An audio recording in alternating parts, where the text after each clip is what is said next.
So this week, whilst everybody was distracted by COP26, lobbying scandals, all sorts of other drama, Lord Frost has been doing useful things, supposedly. He has been in Brussels to negotiate a solution to the problem of Northern Ireland Protocol. So what has Lord Frost achieved in his time spent in Brussels? Well, I'll give you a little clue. If you start and end with the word nothing, that's probably going to be the answer. So Lord Frost has not really gotten anywhere. Even he has had to admit the progress has been limited, which is probably political code for not got anywhere at all, with double subtext code of he's too incompetent. So what has actually been going on? Well, really, all that's been happening is that Lord Frost has gone over to the EU to issue threats. Now, I'm not too sure what threats he has been issuing to the EU directly in the room, but the one threat that we do know about, and this one keeps being discussed, is the threat to trigger Article 16. Now, there's been a lot of misinformation about Article 16 and its impact, but really, as I understand it, Article 16 just allows one side or the other to launch consultations, and if they've not reached agreement, to then begin picking out the bits of the provisions that are causing problem, to derogate, probably the technical term. Not really any kind of solution to anything. And I'm pretty sure that Lord Frost is going to know that. So what Article 16 threat is, it's just a general threat. And, you know, it's a sort of general threat that you get from two types of people, really. Children, you know, a child will scream, I'm going to be noisy or do something horrible to embarrass its parents. And the other type of threats, which is not really much different, are those who don't understand what a threat actually is in a negotiation context. Because you use a threat sparingly, and you use it as a means of encouraging the other side to shift their position. And people overuse threats, completely failing to do any kind of balance of power assessment.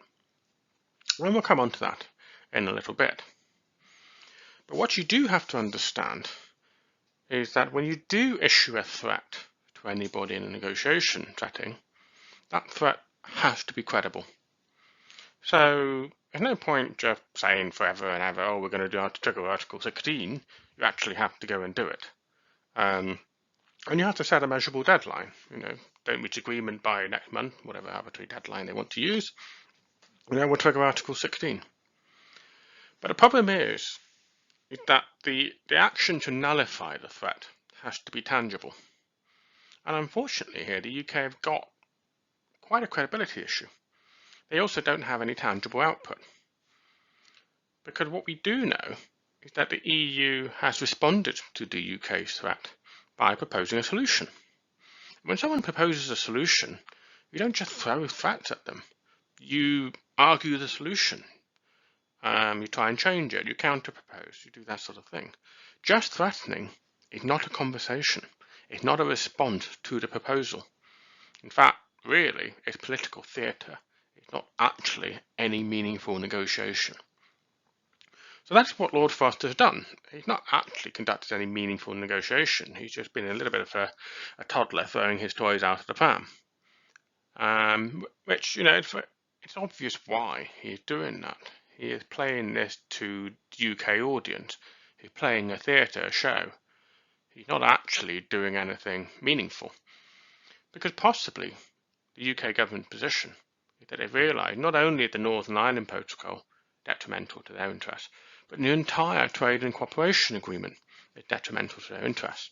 And so really, they want to reopen the whole thing, force the EU back to the negotiation table after 4 or 5 long years of negotiating the thing in the first place, and issue threats in order to force them to do that. You know, sort of a nuclear option, if you like. Trouble is, it doesn't wash, because the EU has seen right through this. They've actually proposed a solution that people can see is credible. And the UK has not proposed any credible counter-solution. They've also not actually credibly evidenced the problem with the Northern Ireland Protocol. So really, this threat is not from a position of strength. It's not a, do this by this deadline, or we'll walk away, or we'll trigger some other viable, credible action. It really is just a tantrum in negotiation term. So what happened next? Well, the EU has slightly counter-threatened. And a slight counter-threat has been by the EU Vice President, who pretty much said there would just be serious consequences. And he doesn't have to be too precise about this. He can let people's imagination run wild. But I think when the EU says there will be serious consequences, you can generally take their threats as serious, because the EU stood up to Trump and his threat to the EU, and they won that trade war. They've done a significant amount of damage to the US's trade routes and so on. So they won that one, and that's again the most powerful nation on earth. So when the EU counters that there'll be serious consequences, and you can stick your Breaking Bad voice on that one if you want, then you have to take them seriously. So what sort of options do the EU have? Well, the obvious one is arbitration. And they're meant to have a consultation as part of the Article 16 process. If that fails, they can take the UK to the international courts, including the World Trade Organization, I believe.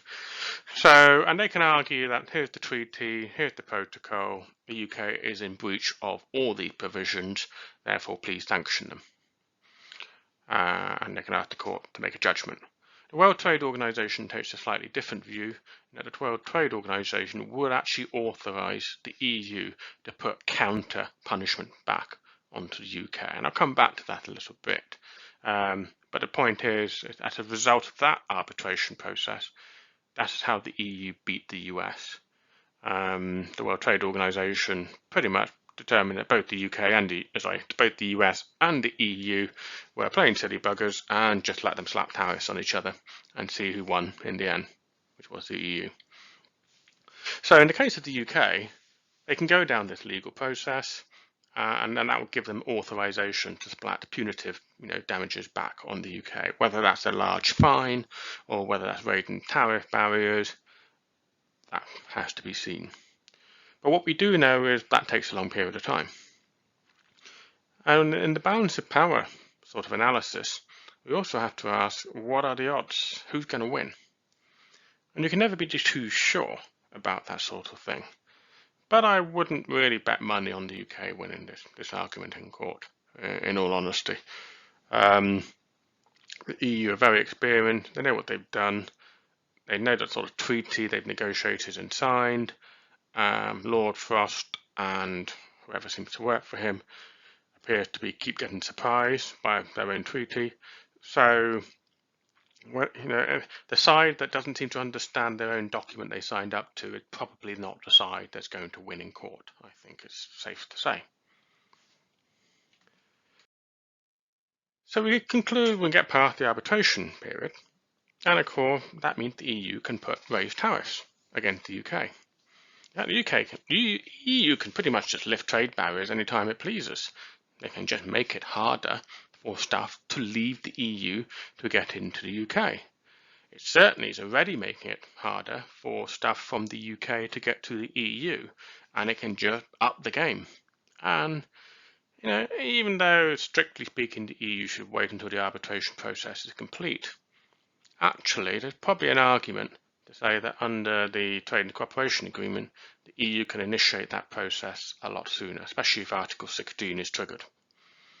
So, so the EU can essentially cause the UK quite a considerable amount of economic pain. What can the UK do back? Well, it will have to start by implementing tariffs on the UK side, which it currently isn't. And I don't think the EU is going to really feel the pinch that much. They'll There will be a small economic hit to the various exporters trying to export stuff to the UK. But really, considering the position the UK is in right now, with acute shortages of various goods, including food, you can't really see them wanting to put more barriers up to the goods coming across the border from the EU. I think that could be otherwise termed political suicide. But that doesn't seem to be phasing the current Brexit lot. So really, it comes down to how willing are the EU to punish the UK, and UK citizens in particular. Now, we do know that the EU can be quite smart in how they apply tariffs and punishment. They showed that with the US, in that they specifically targeted US companies, US industries that heavily supported the Republican Party and Trump. So they went straight for the political base. Can they do the same in the UK? Possibly not so easily, because UK politics is not the same as the US politics. And plus, the current crop of politicians don't seem to mind business getting damaged as a result of Brexit. So that makes that threat a bit hard to assess. But there is another factor, and I think this is regardless of actual punishment and regardless of actual arbitration. In the EU right now, the general opinion of the population to the UK is negative. They resent what the UK have done. They think the UK has not been a fair or decent partner in this regard, and they think the UK is reckless. So all in all, European citizens generally don't like the UK government right now. So I think if the UK triggers Article 16, and even if the EU does nothing, just go through the arbitration process, the sheer political noise that will result, I think, will mean essentially that EU citizens and EU companies will simply boycott the UK in protest. They're angry enough already, so they will literally just refuse to do business with the UK. In that scenario, the EU has not put any kind of embargo or sanction or raised tariffs at all. But remember what I said about all the acute shortages of goods and food. That means the EU citizens and the companies themselves could create that scenario with no direction whatsoever from the EU Commission. So punishment can essentially almost be immediate and almost be informal. And I wouldn't say deniable, but there's no direction, there's no specific thing that's being done. They would just make the UK feel the pain by simply not wanting to have anything to do with the UK in protest. So what does that mean for the UK, apart from more shortages? Well, you can't help but wonder if that's going to be a extremely politically damaging game. So what sort of fallout should we look at here, really? I mean, this feels, well, let's start with the obvious one. Northern Ireland. That is potentially significant. Will Northern Ireland become violent? I don't know. I would hope not, but that is definitely a risk, and that will increase directly as a result of Article 16, no matter anything else that might happen. Will Northern Ireland decide to have a referendum? Leave the Union? I don't know. Would the Northern Ireland try and put pressure on the UK government? Well, of course they are already, in various different quarters. And I think that one has potential to be a very interesting flashpoint. In terms of the fallout to the mainland Britain, I think it would be even more significant. I think Scotland's call for independence will get that bit stronger. I think people will start to notice the differences and shortages and the hardening of attitude from EU citizens. And I think that could cost the Conservative government quite a significant amount of goodwill and political desire to support them. Will that translate to them losing their majority and losing their ability to do anything in Parliament? I don't know. I suspect that because of the nature of these types of disputes and the fact that they can take quite a long time to go to the court, the strategy here maybe is to play for time. So the current Brexit people want to pander to the audience, they want to look tough, they want to make a show of it. And they will do so on the calculation that any punishment and any fallout that comes back at them will be delayed.